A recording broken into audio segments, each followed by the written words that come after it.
Hey y'all, welcome back. Welcome back to Bay Area Crypt. I have not updated this channel in so long. Like, it has legit been like a cool minute. I've been in college, so I've been doing that. I be in college, so yeah, that'd be full time. Anyways, today's gonna be a story time video. I was followed home.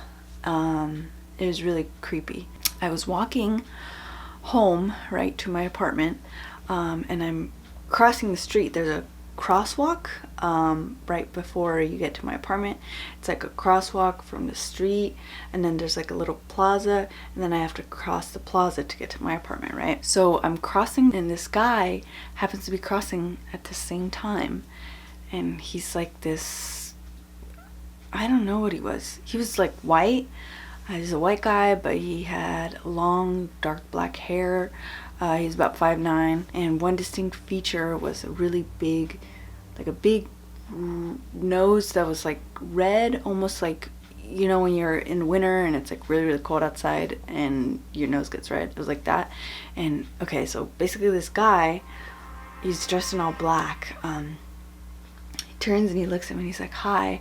And I'm just being polite, so I'm like, oh, hi, or something. And then like we're crossing at the same time in the same direction, right?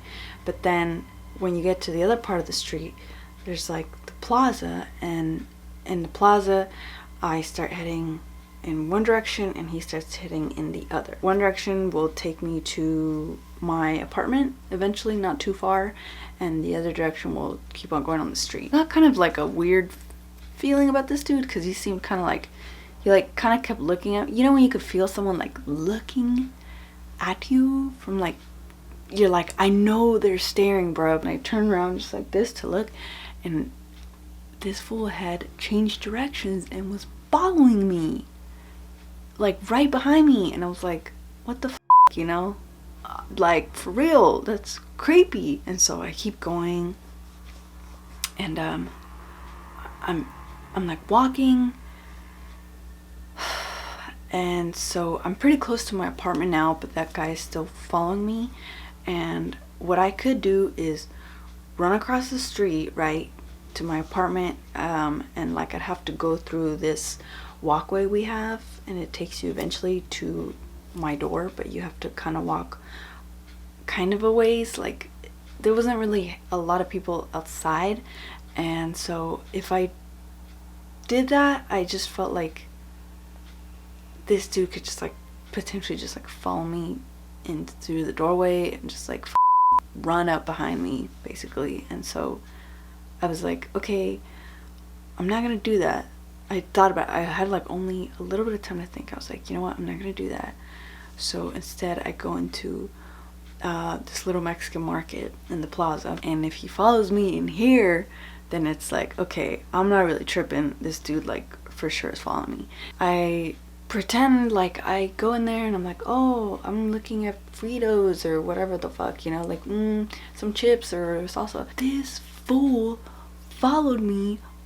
Oh my god, like I'm here, like right here. This guy was like, I don't know if you could see, but he was like right here, like right where my hand is. He like came up to me, he was just kind of like doing like this. It was like weird, dude. And I was like, what the F, you know, dude? Like, I'm kind of like freaking out internally at this point, but I'm like not trying to project that, because I feel like the minute you let people know you're afraid, then like it's bad. I'm just like, okay, what the f, like I'm going, I pretend to go to another aisle and I'm like weaving around the store. This guy is like following me in the aisles. I'm like, what the f.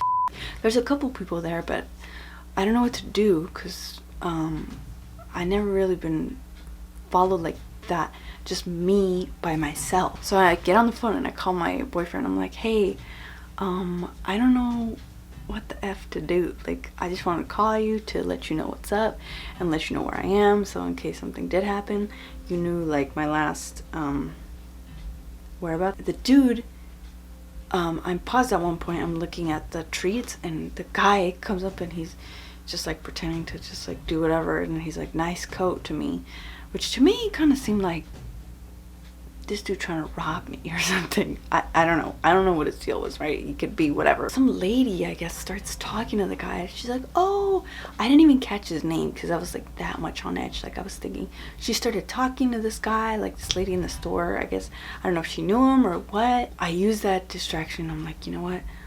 I'm gonna book it out of here. And so I go outside and I start heading towards my apartment. And I'm like halfway in the lot, and then I'm thinking like, okay, let me turn around and check he's not. And this fool had like told the lady goodbye or whatever, because somehow he was behind me again. Why? I felt like Michael Scott in that moment. Oh God! No, God, please! I just was like, oh God, like, now I changed direction. I'm like, okay, I'm not gonna go to my apartment because he's following me again. So I go towards this sandwich shop that's right next door, and while I'm there, go inside, and the inside of the shop is kind of small, so if you were to go in there, you can't just like fake follow someone. You'd like have to be there to order something. And this fool dead ass stops at the door and he's like looking in at me. Like, it's weird. It's weird, right? Like, it was weird. I didn't know what to do. I turned around and I looked at him directly. I was just like, because I was like, let me just look at him, see what it looks like. And then he like kind of just like pretended to like not be looking at me and like doing something else. And he was kind of like maybe like a little tweaky because he was going like this. I don't know, right? And I'm sitting at one of the tables. There's a couple people inside, and so there's a lady in front of me, or there's a lady who is ordering up at the counter. And I'm like I'm thinking like I don't know what to do. I should just tell the owner like, hey, is it cool if I'm chilling here? Because there's like a weird dude outside, you know, like following me. And I'm like kind of nervous because the guy just kind of keeps looking over. And I'm just like, what the f, you know? This lady is taking like forever to freaking order. It's like, girl, hurry up. What the F? But she didn't know, of course. So the lady finally left and I went up to the counter. The lady like, hey, is it okay if I sit here? There's like a weird guy outside who I don't know who's following me, and I don't want to just go outside because he's like right there and I don't really know what to do. And the lady was like, oh my God, yes, like it's totally okay.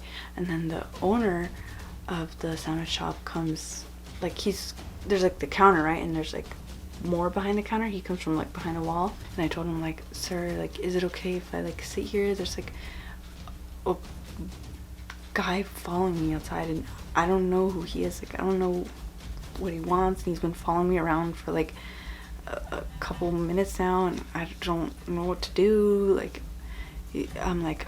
I live really close by. Like, I'm trying to walk to my apartment, but I can't because this dude is following me, and I don't want to go outside because he's like, I don't know him. And the guy was like, is it that guy outside right there? Because the guy's like literally like right freaking there, like chilling outside.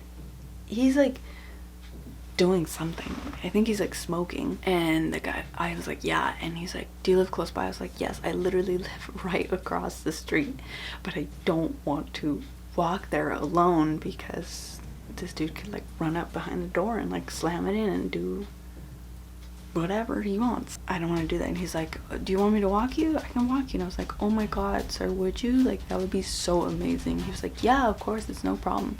And I'm just like, thank you. Like, Jesus Lord, if there is a God, thank you. The sandwich shop owner, I'm like, thank you so much, sir. And he walks me, or we go outside, and then the weird guy is like sitting down at like one of the tables, and the sandwich shop owner like bangs on the table and he's like, hey, you can't sit here, you can't loiter here, like straight up to the guy, just like confronting him like straight up, so the guy can't be like faking or whatever. And the guy kind of just like looks around and like kind of like almost like weasels away. And I see that he's smoking like it looks like a long stick, and it's like a pipe. It's almost like one of those like metal pipes, but it looks like a pencil, like it's just a long pipe, and I don't know what that is.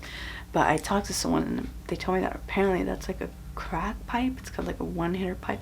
This guy might be tweaky because his movements were kind of like weird and his eyes were kind of like that. So I just was like thinking, I'm like, yeah, what if this guy's on drugs? And someone asked me like, why didn't you turn around and be like, what's up, or like fight him?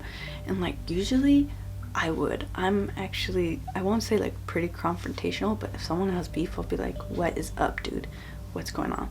But drugs, dude, crackhead strength is like a different kind of strength. But it was crazy because when the sandwich owner like confronted him, the guy like, he knew he was like outmatched because this dude don't play, like he'll throw down or whatever. The sandwich shop owner walks me to my apartment and I'm like talking to him like, oh my god, thank you so much, like you literally just like pretty much saved my life right now, because that was like really scary. And he was like, yeah, of course, like it's no problem, like anytime you need like help or anything, just like don't hesitate to ask. I turned around to see if the dude had like followed us and he was gone. He wasn't even in the spot anymore. I don't even know where he went. After that, he dropped me off and I was safe at home, and I like immediately called my boyfriend because my dude had been calling me during the time, and I was able to update him while I was in the sandwich shop. After that, I couldn't tell him anything because obviously the owner had walked me. Anyways, I just want to go ahead and say thank you to the sandwich shop owner. You literally may have saved my life, and a big thanks to whoever's out there, you know what I mean? Because girl, ooh, that was so scary. Guys, please always be wary of your surroundings and, you know, look around. I used the right intuition apparently. When I was in that situation, I decided not to go straight to the apartment, and I feel like that was really smart. I wouldn't have gone straight there and chanced it because that dude could have just barged in. You know, if something feels wrong, it usually is. Trust your instincts and, you know, look for people to help you and try not to be alone in that situation. So I tried to, you know, get help. I had to reach out to someone because I was afraid, and it worked and it helped. So please don't ever be afraid to ask for help. Thank you so much for watching. That was my story time. My name is Gabby. If you went ahead and liked this video, go ahead and give it a thumbs up and hit that subscribe button if you enjoyed this story time. Thanks for watching, and as always, have a great day. Peace.